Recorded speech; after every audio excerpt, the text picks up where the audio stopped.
Kalau kita lapar, itu keinginan kita itu makan enak apa asal makan? Tentu jawabannya asal makan yang sehat. Tapi kalau nuruti nafsu kita, makannya yang enak, teman makan ya enak, terus di warung yang favorit. Ini kan satu kebodohan. Kenapa untuk makan saja butuh definisi sekian banyak? Yang kita harus kecewa, warung favoritnya bisa sudah tutup, atau kita ke sana harus macet, ribet. Yang benar-benar arif dan bijaksana itu adalah al-istighna anisya. Sesuatu yang tidak mendesak itu jangan jadikan kebutuhan. Sehingga kalau kita puasa misalnya, semua makanan itu enak karena kita sangat lapar. Sehingga Abul Qasim Al-Junaidi ketika ditanya, ma'idamu to'am, lauk makanan itu apa? Jawabannya lucu, alju, lapar. Kalau kamu lapar ya semuanya enak. Ini sudah mulai hilang. Kita bilang makan enak itu ya sate, ya gulai, ya pizza yang kita senang. Akhirnya apa? Untuk nikmati nikmatnya Allah itu kita jadi ribet. Apalagi yang orang-orang fasik harus ditemani perempuan yang tidak halal misalnya, atau harus ada ajudan, ribet. Nah pertanyaannya, orang yang ribet sama yang nggak ribet itu pinter mana? Pinter yang nggak ribet. Ayo ikuti ngaji Gus Baha setiap hari pukul 3:15 di channel Ngaji Gus Baha ini. Semoga akan menambah ilmu kita. Amin amin amin ya robbal alamin. Assalamualaikum warahmatullahi wabarakatuh. Bismillahirrahmanirrahim. Tabarakalladzi nazzalal furqana ala 'abdihi liyakuna lil alamin nadhira. Allahumma shalli wa sallim wa barik ala habibika Mustafa Muhammadin wa ala alihi wa sahbihi asma'in nama ba'du. Setelah saya jadi kiai dan penelitian, saya itu berkali-kali didatangi dokter, tentara, juga polisi. Mereka sering bilang gini, Gus saya ini dokter negeri, saya ke NTT, ke Papua, karena saya muslim, berkebutuhan Islam, maka dibikinkan musola, dibikinkan masjid. Kalau kiai tidak bisa, bikin sendiri urunan, mau narik siapa, mau narik tarikan di jalan yang mau nyumbang siapa. Tapi kalau kebutuhan negara, karena tugas negara, ya difasilitasi negara dan tidak dianggap misionaris karena negara. Begitu juga di beberapa negara yang non-muslim kayak di Argentina, di Venezuela, itu ada masjid, ada kajian Islam ya karena duta besar. Dan itu aparat negara. Disinilah kearifan para ulama berkoalisi dengan umarok dengan makna yang positif bahwa agama ini harus ditopang umarok, sistem negara. Tentu di situ ada tentara, ada polisi, ada macam-macam. Kita sebagai kiai juga nggak berdaya di depan para bandar narkoba apa-apa kalau nggak ada BNN. Kita mau apa dengan korupsi kalau tidak ada KPK. Sehingga kearifan para guru-guru kita, mulai Mbah Maimun, bapak saya sendiri, NU, Muhammadiyah, semua ormas-ormas Islam itu pasti maulah kerjasama. Karena kita siapa ya? Kalau tidak kerjasama. Dan di antara pesan Rasulullah SAW adalah yaduwahi ma'al jamaah. Jadi apa ya, kebersamaan itu sudah berkah. Fa inna yadawahi ma'al jamaah. Jadi berkah. Lalu kenapa saya kalau ngaji bawa kitab? Ini agak sebetulnya itu lazim. Lazim itu suatu yang harus. Tapi karena kelamaan mubalek itu tidak pakai kitab. Seakan-akan bawa kitab itu yang aneh. Sebenarnya aneh mereka. Karena begini logika simpelnya ya. Umat Nabi ini berhak dapat apa coba? Berhak dapat warisan yang paling luhur, paling hebat, paling jernih. Apa itu Quran dan hadis? Pertanyaannya, siapa yang paling punya hak otoritatif untuk menerangkan Quran hadis? Ulama. Ulama yang mana ya? Yang kapabel, yang sudah diakui dunia kayak Imam Ghazali, Imam Bukhari, Imam Syafi'i. Artinya kalau kita tidak pakai materi itu ulama mendapat pikiran kita, bukan mendapat pikiran mereka. Saya ulang lagi, kalau kita tidak pakai materi yang otentik, yang orisinil, umat ini mendapat pikiran kita, bukan pikiran mereka. Maka saya berusaha supaya teman-teman atau semua umat Islam dapat pikiran-pikirannya Imam Ghazali, pikiran-pikiran Imam Bukhari, pikiran-pikiran Abul Qasim Al-Junaidi, kejernian-kejernian Abu Yazid Al-Bustami. Kejernian itu diantaranya adalah misalnya makalah yang menurut saya itu makalah yang super. Jadi untuk ngadepi krisis karena COVID atau karena apalah, itu ulama dulu sederhana sekali. Beliau-beliau punya rumus yang mungkin jarang didengungkan orang, tapi saya akan kampanye rumus ini. Al-istighna, hakikatul istighna, itu adalah al-istighna anis syai' labihi. Jadi pemenuhan kebutuhan yang sebenarnya adalah kita berusaha menghindari sebanyak mungkin kebutuhan yang sekunder, yang enggak penting. Bukan memenuhi semua yang kita inginkan. Jadi misalnya begini ya, kalau kita lapar, itu keinginan kita itu makan enak apa asal makan? Tentu jawabannya asal makan yang sehat. Tapi kalau nuruti nafsu kita, makannya yang enak, teman makan ya enak. Terus di warung yang favorit. Ini kan satu kebodohan. Kenapa untuk makan saja butuh definisi sekian banyak? Yang kita harus kecewa, warung favoritnya bisa sudah tutup. Atau kita ke sana harus macet. Ribet. Yang benar-benar arif dan bijaksana itu adalah al-istighna anisya. Sesuatu yang tidak mendesak itu jangan jadikan kebutuhan. Sehingga kalau kita puasa misalnya, semua makanan itu enak karena kita sangat lapar. Sehingga Abul Qasim Al-Junaidi ketika ditanya, ma'idamu to'am, lauk makanan itu apa? Jawabannya lucu, alju, lapar. Kalau kamu lapar ya semuanya enak. Ini sudah mulai hilang. Kita bilang makan enak itu ya sate, ya gulai, ya pizza yang kita senang. Akhirnya apa? Untuk nikmati nikmatnya Allah itu kita jadi ribet. Apalagi yang orang-orang fasik harus ditemani perempuan yang tidak halal misalnya, atau harus ada ajudan, ribet. Nah pertanyaannya, orang yang ribet sama yang enggak ribet itu pinter mana? Pinter yang enggak ribet. Nah ini kearifan-kearifan yang mulai hilang. Lalu siapa yang bisa mewarisi itu? Ya ulama. Jadi ulama itu cara berpikir sebenarnya simple. Makanya mereka sering kalau tahajud itu, di antara makalah Sayyidina Ali paling terkenal dan yang menjadikan beliau punya derajat yang luar biasa, itu adalah kafani izzan antakuna li robban wa kafani fakhran an akuna laka abdan. Ya Allah, saya ini sudah begitu mulia, begitu terhormat dan sangat-sangat terhormat karena yang menjadi Tuhan itu Engkau. Jadi rumus pertama itu karena menjadi Tuhan itu Engkau. Hanya Tuhan yang abadi, Tuhan yang pertama, Tuhan yang al-awwal. Coba ya Allah, kalau saya ini punya Tuhan Fir'aun, punya Tuhan mati jadi tontonan lagi, itu kerennya di mana coba? Andaikan kita punya Tuhan Fir'aun, atau punya Tuhan yang asal usulnya manusia, apapun hebatnya manusia itu, kita punya Tuhan manusia itu. Tuhan yang lapar, yang kalau nggak makan mungkin pingsan, mungkin bisa kena COVID, nanti Tuhannya diisolasi, kayak apa? Makanya ketika Tuhan Allah menyindir ketuhanan selain Allah itu, Allah hanya menyindir dengan kalimat sederhana, karena yakulanit to'am, yang kamu tuhankan itu masih makan. Artinya kalau nggak makan ya lemes. Jadi lama-lama ada orang gini, alhamdulillah tadi Tuhan mampir ke saya, kelihatannya lapar, setelah tak kasih makan sehat lagi. Susah nggak punya Tuhan yang seperti itu. Beda dengan Tuhan kita. Tuhan yang nggak butuh makan, nggak butuh minum, al-qayyum, zat yang berdiri sendiri tanpa butuh yang lain. Al-awwal, sebelum ada langit bumi sudah ada Tuhan kita yaitu Allah. Bandingkan dengan Tuhan-Tuhan yang dipertuhan yang lain, yang adanya setelah bumi, misalnya Fir'aun dan sebagainya. Sehingga Sayyidina Ali pertama jadi kebanggaan apa? Kafani izzan antakuna li robban. Saya ini keren betul, karena punya Tuhan yaitu Engkau. Tuhan yang lahul asma'ul husna, Tuhan yang semuanya punya kebaikan, punya keabadian, punya keagungan. Terus wa kafani fakhron an akuna laka abdan, dan saya bangga sekali karena saya menjadi hambamu. Kalau saya jadi hambanya Pak Rektor ribet kan? Sudah tak hormati ternyata nanti tidak rektor. Ya kan ribet kan? Terus pokoknya ribet. Jadi budaknya manusia itu ribet.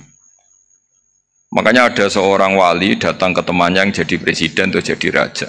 Datang ke situ karena tidak punya uang, mau minta uang karena temannya raja.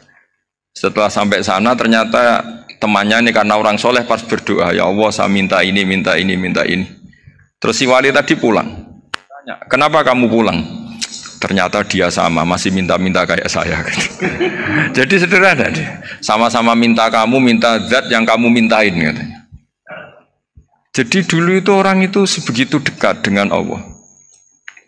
Sehingga si raja ini terus ketemu wali tadi tanya, kenapa kamu menyepelekan saya, padahal sekarang saya raja. Terus ditanya sama wali tadi, karena temannya, kalau kamu di padang pasir tidak bisa minum, dan harus minum 1 gelas, dengan ongkos kamu harus mengasihkan semua kerajaan kamu demi minuman itu. Pilih mana, minuman apa tetap jadi raja? Ya saya milih bisa minum. Saya tidak raja tetap hidup, tapi kalau nggak minum mati. Bagaimana Anda bangga dengan satu kerajaan sing la yusawi kak samain, yang tidak sama dengan segelas air. Jadi artinya terus mereka melihat jadi raja itu ya biasa, jadi presiden biasa, jadi rektor biasa. Karena mereka biasa berlogika, hakikatul izzah itu ya taqarrub ila Allah, yang benar-benar terhormat itu ya dekat dengan Allah. Begitu seterusnya mereka bikin paradok-paradok yang aneh, tapi itu menjadi pelajaran. Bapak saya Ki Nur Salim itu senang baca anekdot Nasiruddin Koja. Itu kalau bikin orang-orang aneh, itu dia datang ke satu pesta, pakai baju lusuh, pakai sarung lusuh atau celana lusuh, sama Sohibul Bed yang punya acara dibiarin. Setelah dibiarin dia pulang pakai jas, pakai dasi, pokoknya keren. Dihormatin, pakai alpat, pokoknya dihormatin. Silahkan. Pas dia disuruh minum, minumannya itu disokkan saja ke sakunya. Jas, kamu harus minum yang banyak, karena kamu yang dihormati, bukan saya. Terus makanan ya semuanya diletakkan di saku, ada yang apa, ayo kamu makan yang banyak. Alpatnya juga gitu, dikasih sate apa, ayo kamu makan yang banyak. Mereka tidak melihat saya, melihat kamu. Akhirnya orang satu pesta itu istighfar semua, berarti kita ini salah. Terus dia pidato, kenapa kamu ngomong gitu? Tadi saya datang, orangnya sama. Gara-gara beda pakaian, penghormatannya beda. Berarti yang berhak dapat makanan ini jasa ya, bukan saya. Betapa naifnya kita sebagai orang. Ternyata kita masih hormat sesuatu yang seperti itu, yang atribut lah. Jadi orang-orang sufi itu orang yang bisa menertawakan dunia. Akhirnya ya, pertama dia dianggap orang gila, masa jas dikasih makan, dikasih minum. Tapi secara fikih dia benar, haram dia makan. Karena pas dia datang dibiarin, setelah pakai jas dikasih makan. Berarti hakikat yang dapat rezeki siapa? Jasnya apa orangnya? Jasnya apa orangnya? Jasnya. Jadi itu orang-orang sufi, kearifan orang-orang dulu itu bisa ngelola hal-hal yang keseharian menjadi luar biasa. Ada seorang wali melihat istrinya makan 1 piring, anaknya makan 1 piring. Ditanya, kalian kenyang? Wah, kenyang sekali. Melihat anaknya minum kopi 1 cingkir, senang. Kalian senang sekali. Wah, kalau senang dengan hal-hal yang murah bisa, ngapain harus senang dengan hal-hal yang mewah? Bodoh sekali saya. Sehingga terus mereka bisa qanaah. Qanaah itu ya hidup itu simpel, sederhana.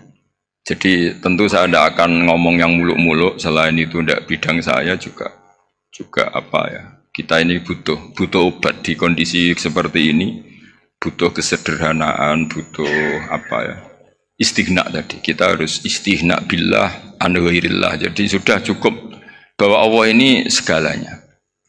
Sehingga di antara tugas suci Nabi Ibrahim dan semua Nabi adalah wa ja'alaha kalimatam baqiyatan fi aqibi. Nabi Ibrahim itu Nabi yang diberi gelar Allah. Dia adalah Nabi yang menjadikan kalimat tauhid itu kalimat yang abadi. Fi aqibih, di anak turunnya, di semua generasinya, baik anak turun karena gen maupun karena pembinaan, karena pendidikan. Ini penting sekali saya utarakan karena apa? Satu kehidupan itu sebenarnya digerakkan oleh kata-kata, oleh moto kalau oleh bahasa modern. Sehingga banyak ulama mengatakan al-ibarat kutun li'ailatil mustami'in, bahwa redaksi atau moto atau pegangan hidup itu penggerak kehidupan. Sehingga sebetulnya manusia itu digerakkan oleh kalimah-kalimah itu, oleh moto-moto itu, oleh prinsip-prinsip hidup itu. Misalnya orang Palestina itu tiap hari ke pasar gitu. Mereka ke laut gitu. Ditanya, kenapa tidak takut tembak Israel? Jawabannya lucu. Kena tembak ya mati, nggak makan ya mati, nggak kerja ya mati. Ya sudah, sama-sama mati ya mendingan aktivitas normal. Tapi saya tidak menyarankan itu untuk melawan COVID. Ini cerita saja. Kamu jangan provokator itu. Karena ini wilayah sensitif. Jadi banyak orang yang poligami. Kalau ditanya alasannya gitu, istri satu ya cerewet, dua ya cerewet, mendingan 4. Ya banyak ya gitu.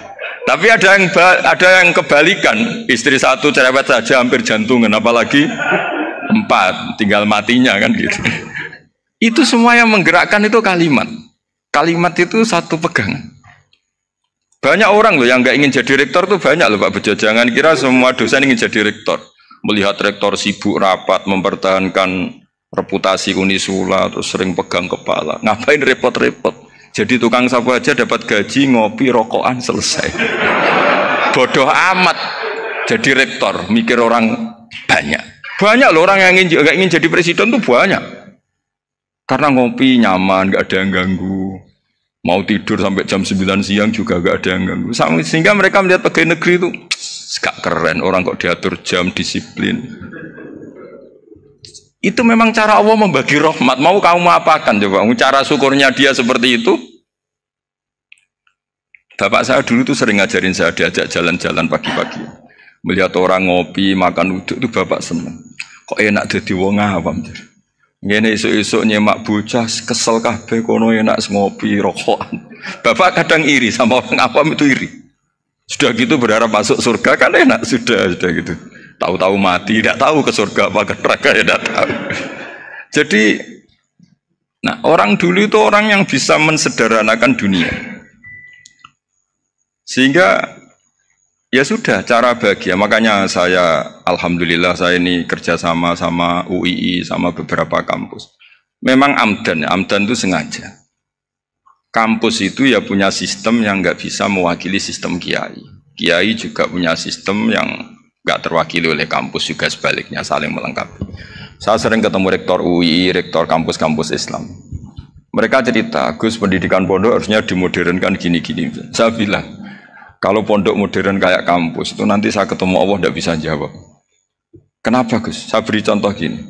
Kalau misalnya perempuan perawan lah atau apa saja, pokoknya perempuan mau tanya tentang menstruasi atau haid, kalau semuanya sistem kampus dia harus kuliah dulu, registrasi dulu, kuliah dulu, bayar dulu, dan dapat jawabannya nunggu mata kuliah pas itu. Bandingkan kalau sistem pondok, saya tuh sering ke pasar sama anak saya dicegat sama ibu-ibu, Gus, anak saya ngalami gini-gini, keluar darah terus menerus, nggak 6 hari tapi 1 bulan penuh. Itu hukumnya apa Gus ya? Nanti saya mau sowan ke jenengan. Nggak usah sowan, di sini aja. Ya sudah, sebelum mengeluarkan darah yang rutin seperti itu biasanya haidnya berapa hari? 6 hari ya sudah ikut yang 6 hari, yang lainnya istighatsah. Ngoten tok Gus, ya udah ya. Begitu terus di masalah udhiyah. Ya coba kalau semuanya pakai sistem kampus, daftar dulu, bayar dulu. Jadi ini nggak ada jawabannya, nunggu mata kuliah itu baru dapat jawaban. Itu biasa nggak sholat bertahun-tahun karena belum ada jawaban tentang itu. Nah itu kalau misalnya orang mati, tahunya cara apa memulasara jenazah itu nunggu kuliah dulu, pas mata pelajaran itu dulu, baru menangani orang mati. Berarti orang mati itu tergeledak semua. Tapi kalau kiai kan enggak, kesini orang mati terbakar, kalau dimandiin malah badannya copot-copot, itu gimana hukumnya? Ini ada orang mati Gus Kendat, ini disolati apa enggak?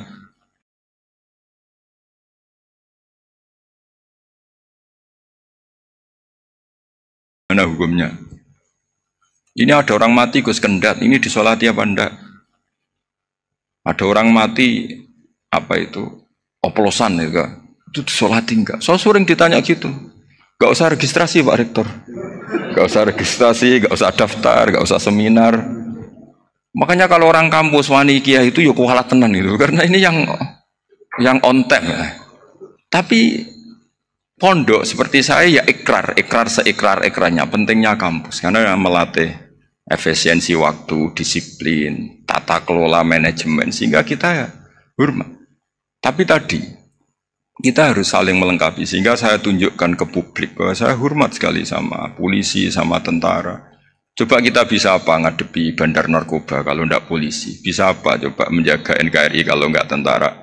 Begitu juga, ya sudahlah kita memang fa'inayadawahi ma'al jamaah, kita berkah itu kalau bersama-sama, tidak bisa kita sendiri. Nah lalu orang kayak saya itu ya beberapa kali sebetulnya saya itu ditawanin jadi dokter honoris causa apa. Kekhawatiran saya satu, takut pas nggak punya uang. Itu dokter gak di duit kan gak pantas gitu. Jadi repot gitu, daripada beban lah sudah lah, nggak usah dokter. Jadi kalau nggak punya uang ya pantas, terus kalau ngebis ya pantas. Suatu saat kalau mati nggak ada yang hadir ya pantas, nggak dokter gitu. Kalau sudah dokter kok masuk neraka, dokter kok masuk neraka, kayaknya apalagi rektor kampus Islam kok masuk neraka itu kan kok kayak nggak pas itu. Misalnya rektor lah ditanya mungkar nakir, nggak bisa kan kayak gimana gitu. Makanya harus sering ngaji saya supaya nggak malu di depan mungkar nakir. Masa rektor ditanya mungkar nakir nggak bisa. Harus berani bentak. Ini saya rektor loh Pak mungkar nakir. Masa kalau wali-wali dulu berani. Masyhur di cerita wali-wali ditanya marabbuka manabuka. Saya ini guru tauhid. Kok kamu tanya marabbuka manabuka yang ngelotok? Kok kamu tidak pernah ngaji enak aja tanya. Jadi wali-wali itu ya rileks ngadepi mungkin. Saya akan rileks wali di Bang Pak Rektor. Saya yakin itu. Karena wali itu lebih dekat Allah. Sehingga orang dulu itu saya ulang lagi ya, ada satu kearifan namanya hidup itu apa? Hidup itu adalah cari sebanyak mungkin supaya hidup itu tidak tergantung pada banyak hal. Sehingga misalnya cara berpikir orang-orang modern itu sebenarnya banyak orang-orang ilmuwan yang nggak ngagumi Amerika. Bukan karena angkuh ndak. Untuk mempertahankan kebesaran negara sebesar itu, kebutuhan listriknya besar, kebutuhan tentaranya besar, kebutuhan apa? Sementara negara kayak Venezuela atau Swiss, kebutuhannya ada banyak. Pertanyaannya, yang tergantung dengan banyak hal, sama yang tidak tergantung banyak hal, itu pinter mana? Kalau dibalik pertanyaannya gitu, negara-negara maju itu tidak keren kalau dibalik pertanyaannya. Orang yang untuk mempertahankan eksistensinya banyak, butuh banyak hal, dengan yang tidak butuh banyak hal, itu pinter mana? Orang yang bahagianya nunggu jadi dokter, nunggu jadi kiai besar, kiai viral, dengan orang yang bahagia cukup dengan ngopi, itu pinter mana? Tapi kalau dibalik pertanyaannya, orang yang tahunya nikmat hanya kopi, dengan nikmat yang banyak, pinter mana? Makanya Mbah Mun itu kalau guyon itu lucu. Aku iku sakake ambek wong desa sing mlebu swarga. Saya dulu eskal mlebu swarga kok disakeni. Akhirnya beliau memberi penjelasan. Wong desa iku roe pakanan enak, iku mau kopi mbek uduk. Lah swarga iku mau nuruti sing dikarepno. Akhirnya wis mau mangan, wis ngopi, nguduk, ngopi ora roh pakanan liyane iku ora roh. Nasi mandi yo ora roh, pizza yo ora roh apa-apa. Terus saya bilang, wah lah niku nak nganti selera tentang wanita cantik. Iku juga sederhana. Rodok pesek ya wis cantik, rodok ireng ya wis. Apa bidadarinya seperti itu karena saking enggak pengalamannya. Jadi surga itu kan nuruti apa yang diinginkan. Kira-kira keinginan orang kampung kalau di surga itu apa coba? Makanan apa coba? Ya nak senengnya ketemel gemblong itu. Artinya malaikat lebih suka nangani surganya orang-orang kampung di Bang Pak Rektor. Ini sudah ribet ini. Makanan apa saja sudah harus dicoba ya. Terus kalau di mall tahu orang macam-macam, seleranya macam-macam pasti. Enak mana kalau sampai jadi malaikat pelayan surga? Suka ngelayani orang kampung apa yang orang kota? Orang kampung kan? Jadi ya itu guyon ya, guyon tapi itu menjadi pikiran kita bahwa orang yang banyak kebutuhan itu sebetulnya banyak kebodohannya karena menggantungkan kebahagiaannya dengan banyak hal. Makanya Imam Syafi'i ngendikan istighna itu apa? Al-istighna anisya'i. Yang dikatakan kecukupan adalah berusaha sebanyak mungkin banyak hal tidak kamu butuhkan. Bukan memenuhi semua kebutuhan kamu karena nafsu kamu ini tidak ada batasnya gitu. Kalau kamu penuhin nggak akan selesai. Itu ada perempuan yang kurang cantik itu minta doa saya, Gus doain suami saya kaya, terus tak guyonin, terus nggak minta. Kalau suami kamu kaya, yang pertama dirubah itu apa? Rumah Gus, supaya rumah saya bagus. Kedua apa? Mobil, supaya mobil saya bagus. Nanti yang dievaluasi itu kamu. Mobil bagus, Alphard, rumah mewah, istrinya kamu. Pasti itu dievaluasi. Langsung nggak usah sudah gini aja kan. Jadi pertama yang dievaluasi itu kaya itu, coba kalau suami kaya itu yang dievaluasi pertama rumah ya, rumah ganti. Setelah itu apa? Mobil. Kira-kira berikutnya akhirnya sudah nggak jadi.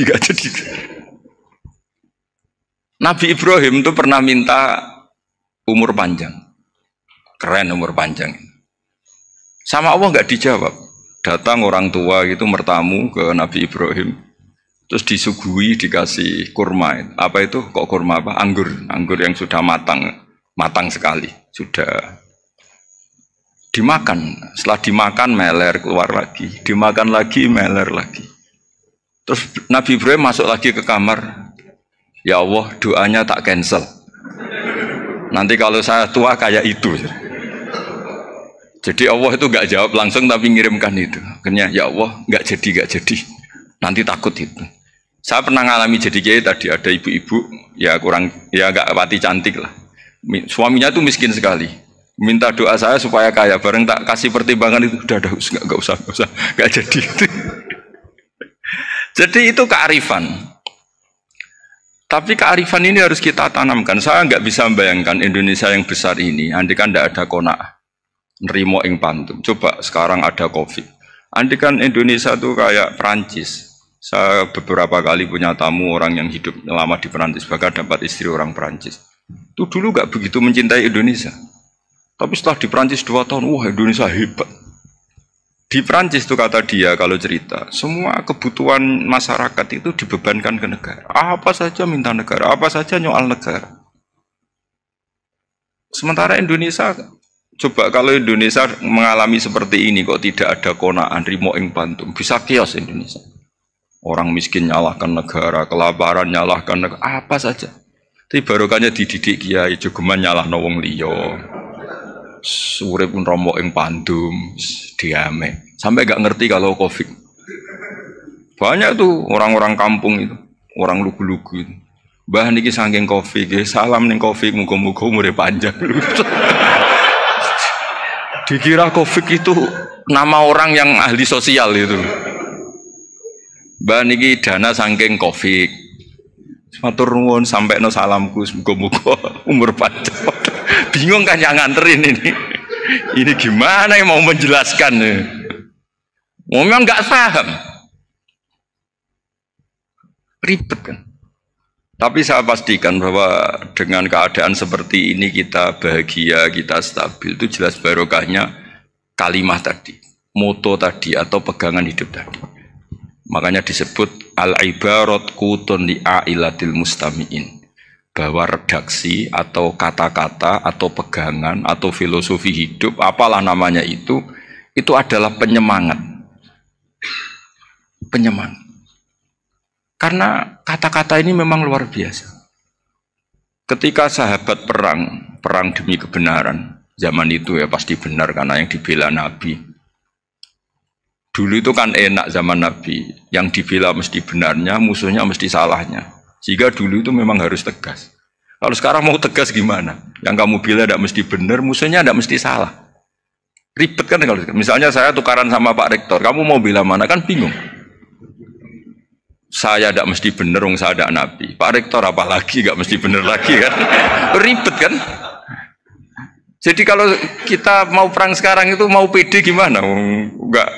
Makanya banyak ulama sekarang tuh mau tegas tuh nggak berani karena ya banyak hal yang abu-abu lah wilayahnya, misalnya pilihan presiden atau pilihan bupati, pilihan menteri. Kamu mati-matian bela itu, yang kamu bela ada mesti benar, musuh kamu tidak mesti salah.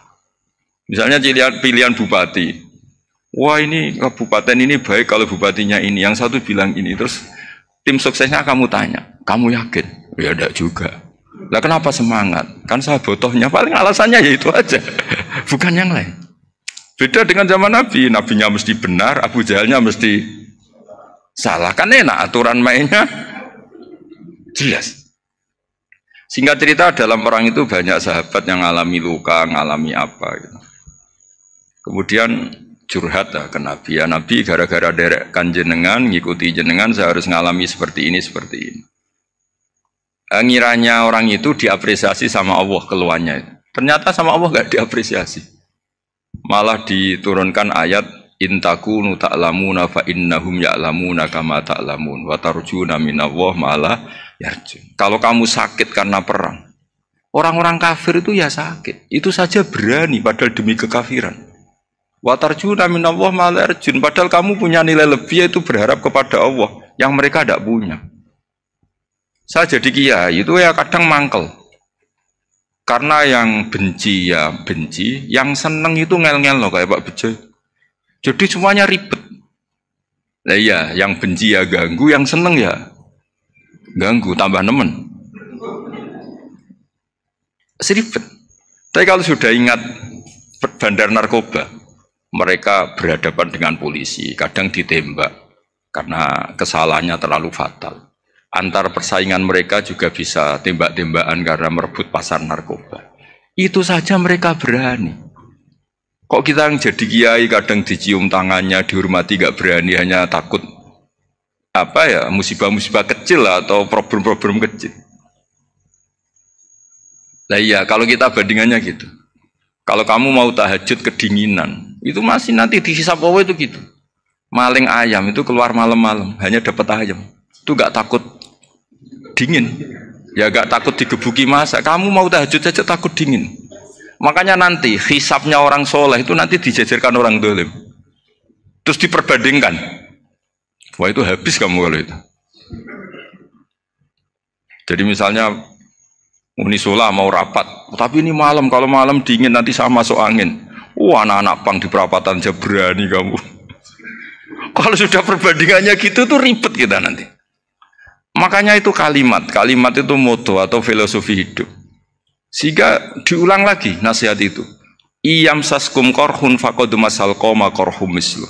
Kalau kamu kena luka, orang-orang yang nggak benar juga akan kena luka. Itu aja berani demi ketidakbenaran. Masa kamu demi kebenaran nggak berani?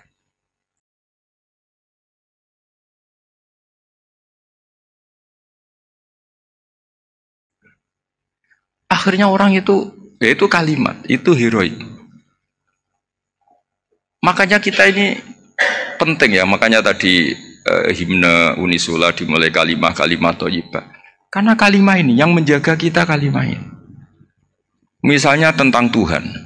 Kenapa orang Islam imannya kokoh seperti ini, termasuk yang sudah hidup di Amerika, di Australia, di mana-mana. Itu ya barokahnya ajaran atau barokahnya kalimah. Saya sebut kalimah saya pakai bahasa santri.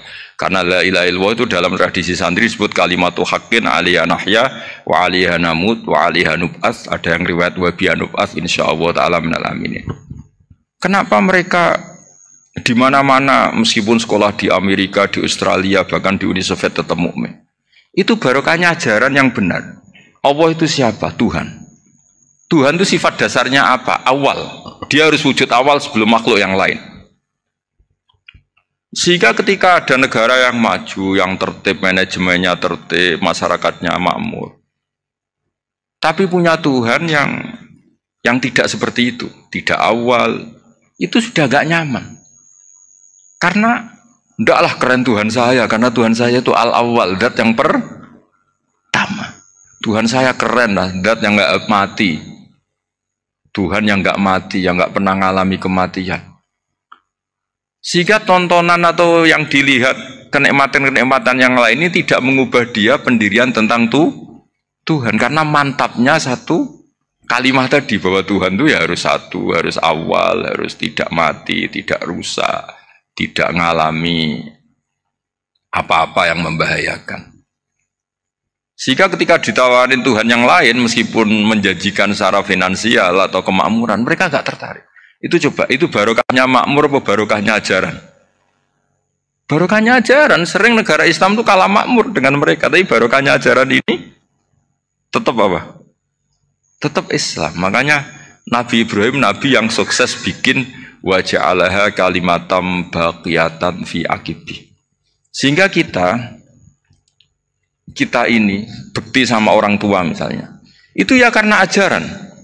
Suwargamu iku karek wong tuamu. Nak wong tuamu ridho, Allah ridho. Nak ora ridho, Allah ora ridho. Ridho wa fi ridhol walidain wa sakhatu wa sukhtu wa fi sakhatil. Sehingga ketika ada orang tua yang agak brengsek gitu, anak-anak tetap hormat. Punya orang tua yang miskin, yang sudah miskin, tukang tombok nomor, banyak kan di kampung gitu. Ya tetap hormat. Coba kalau dari awal kita ngajari orang tua kamu hormati ya kalau baik, kalau tidak usah. Bisa geger Indonesia. Tapi barokahnya ajaran-ajaran itu Indonesia tertib karena ada ajaran. Nah ini di sini ini pesantren dan Unisula semua harus berkontribusi membuat ajaran yang benar itu adalah ciri utama Islam. Sehingga Islam ini dimulai dengan ajaran kalimatu haqqin alaiha nahya wa alaiha namut. Sehingga kita tenang seperti ini. Saya ini termasuk kiai yang tenang. Meskipun kata orang banyak saya ini kiai besar, tapi termasuk kiai yang paling tenang. Termasuk yang paling tenang. Karena saya ini pakai mazhab orang-orang hebat. Saya berkali-kali cerita, orang kayak Imam Syafi'i itu orang yang luar biasa. Saya berkali-kali cerita, orang yang tadi nyium tangan kamu ya Imam Syafi'i, di belakang tuh ngerasani kamu, menghujat kamu. Jawabannya enak saja. Berarti saya alhamdulillah orang yang wibawa. Buktinya di depan saya nggak berani. Jadi enteng saja. Diceritain sebagian kampung, sebagian separuh dari warga kamu itu nggak suka kamu. Ya bagus lah nggak suka saya, nggak akan utang duit saya. Di mana-mana orang utang tuh karena teman dekat. Kalau nggak seneng pasti minimal nggak utang, nggak pinjam mobil, nggak pinjam apa. Berkah mana yang seneng sama yang gede? Jadi dianggap enteng saja. Semua yang dialamin dianggap enteng saja. Misalnya punya istri pemarah, ya baguslah marahin suami. Kalau marahin tonggo malah ribet.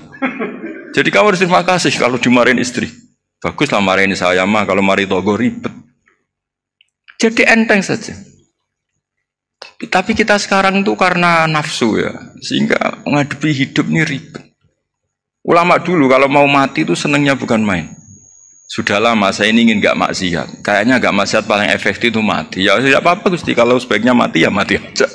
Enteng saja. Jadi melihat kematian itu akhir dari segala keburukan atau potensi keburukan.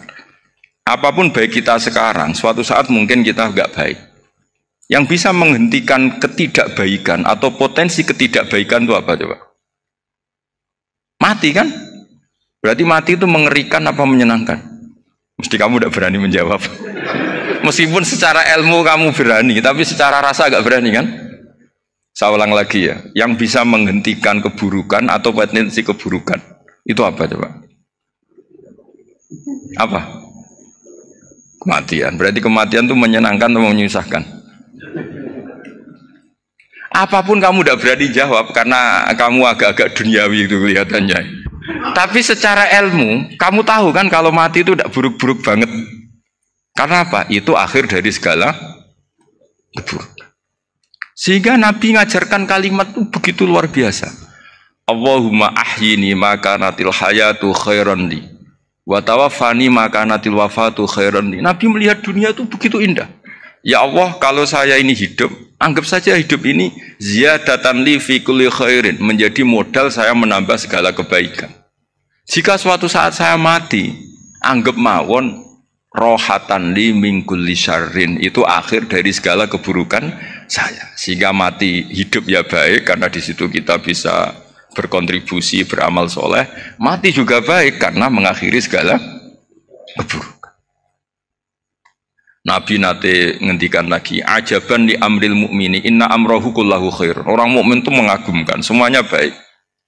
In asobathu na'ma syakara fakana khairan lah. Kalau baru dapat nikmat dia syukur, maka itu baik.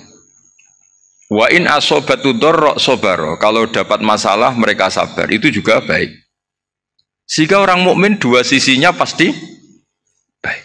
Itu juga kalimat, maksudnya moto atau pegangan hidup. Nah berikut ini saya beri contoh, ini kenangan saya, ini contoh terakhir. Masalah jadi orang terkenal maupun tidak. Di sini dicontohkan Imam Ghazali di halaman 367 di kitab saya 367 juznya 3 di kitab Ihya Ulumuddin. Di sini beliau cerita betapa untuk menjaga ikhlas sebaiknya orang itu tidak terkenal, tidak syuhrah, tidak terkenal.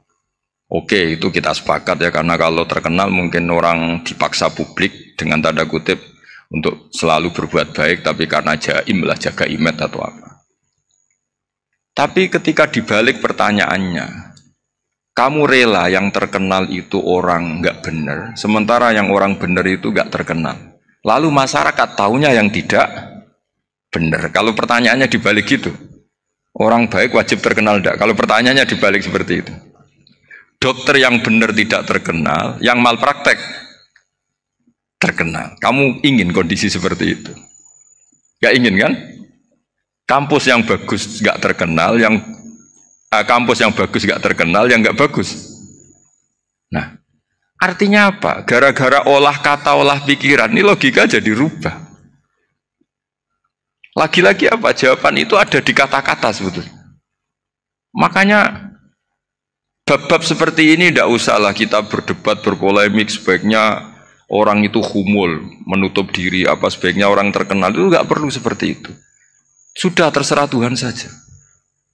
Makanya saya mulai dulu ngaji sampai sekarang itu ya tidak punya punya ikon tertentu atau punya website tertentu, enggak. Sudah terserah pangeran. Saya juga tidak sok suci materialistik atau enggak, ya tidak mikir saya. Bukan apa-apa ya, karena saya ini kiai, jadi biasa urusannya sama Allah, tidak sama makhluk. Jadi pusing kalau sama sarah-sarahnya makhluk itu pusing. Meskipun rektor kalau nasihati saya pasti tidak saya terima, itu tetap makhluk, itu sudah ada ngefek kalau saya itu sudah ada itu. Bukan karena saya sombong, ya memang makhluk betul gitu, bukan. Cuma nasibnya bejo aja, tapi makhluk tetap makhluk. Saya beri contoh ya. Ini makalah yang ditulis Imam Ghazali. Ya. I'lam aslahaka Allah anna aslal jah wa intisarus sayyid atau sayyidi wal istihar wa huwa mazmum. Balil mahmudu al-khumulu illa man saharahu wa ta'ala linasri dini min ghairi takallufi talabi syuhrati minhu. Jadi kalau kamu ingin ibadah kamu selamat, ya kamu jangan terkenal. Tapi resikonya adalah kalau kebaikan itu tidak terkenal, maka enggak dikenali. Kalau enggak dikenali, berarti masyarakat hanya punya percontohan yang tidak baik, karena yang baik tidak terkenal. Jadi itulah ulama-ulama dulu. Jadi apa-apa itu dibanding-bandingkan. Kemudian nanti kelihatan, jawabannya itu kelihatan. Jadi ulama dulu itu biasa ngarang misalnya afatun nikah. Sisi negatifnya nikah, harus ngrumat istri, harus macam-macam. Kalau terlantar itu ya dosa. Seperti tadi Pak Marsudi cerita, kalau orang ngapalkan Quran itu takut lupa, kalau lupa itu jadi dosa. Pertanyaannya, kalau semua orang takut lupa, takut dosa, semua orang nggak hafal Quran karena potongan-potongan lupa. Cara berpikir tidak seperti itu. Kalau berpikir ya namanya hafalan, ya inginnya hafal, kan nggak ingin lupa. Lah nanti kalau takdirnya lupa karena hal-hal yang dimaklumi oleh syariat itu nggak yang termasuk dosa. Yang dosa itu lupa takliwiri udrin syar'iyin, lupa yang tidak ada sebab yang apa syar'i. Tapi lupa bawaan EQ-nya tidak bagus, lupa bawaan sering dibentak. Oh itu nggak masalah karena bawaannya orang tertekan itu ya lupa. Coba kamu hafal Quran, terus punya kredit jatuh tempo, pas hari itu aku yakin nggak cerdas sudah. Itu bawaannya orang tertekan itu pasti lupa.